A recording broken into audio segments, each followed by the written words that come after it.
When the Prophet ﷺ entered into Madinah al-Munawwara, one of the first narrations that he narrated in his, what you would call his inaugurational address to the companions in Madinah al-Munawwara and the Muhajirun of Mecca was أفشوا السلام وأطعموا الطعام وصلوا الأرحام وصلوا بالليل والناس نيام تدخلوا الجنة بالسلام. In the beginning, the Prophet ﷺ says, say salam to everyone.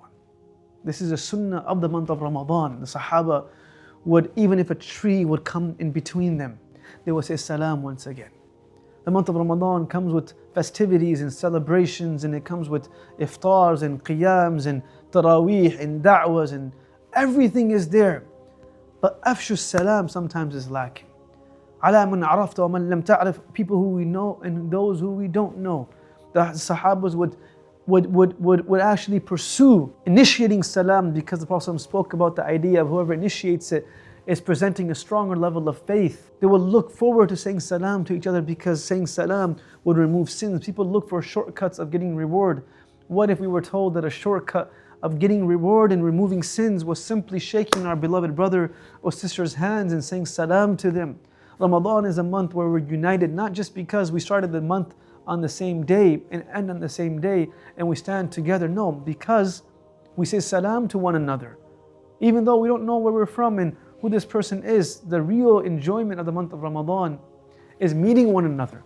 This is why we have taraweeh in a jama'ah, whereas throughout the rest of the year we pray tahajjud alone. This is why there's more reward in having fast and breaking fast together and breaking it with another person, because the entire month is built around the entire idea and the element of being together and being able to increase the love for one another and feeling the pain of one another. Man ahabba lillah, we love each other for the sake of Allah, and to increase that love, we must say salam to each other and be able to meet each other with love, with a smile on our face. The Prophet ﷺ would never, Jarir ibn Abdullah says that, I never saw the Prophet ﷺ illa huwa mutabassim, except that he was smiling at us. Imagine what that smile can do to a newcomer in your community, or to a youngster in your community. How the Prophet ﷺ was able to look at people and simply, just by that sight, was able to increase how they felt. So, afshu salam is how we begin the month of Ramadan, and how we move throughout the month of Ramadan. We say salam to everyone, and it never becomes a burden when we know we're benefiting. So know, to the month of Ramadan, when we're saying salam to each other, it's not a burden. If it's a burden, it means that we think we're better. It means that we think people are expected to come to us. We reach out to them, because that's a proof of faith.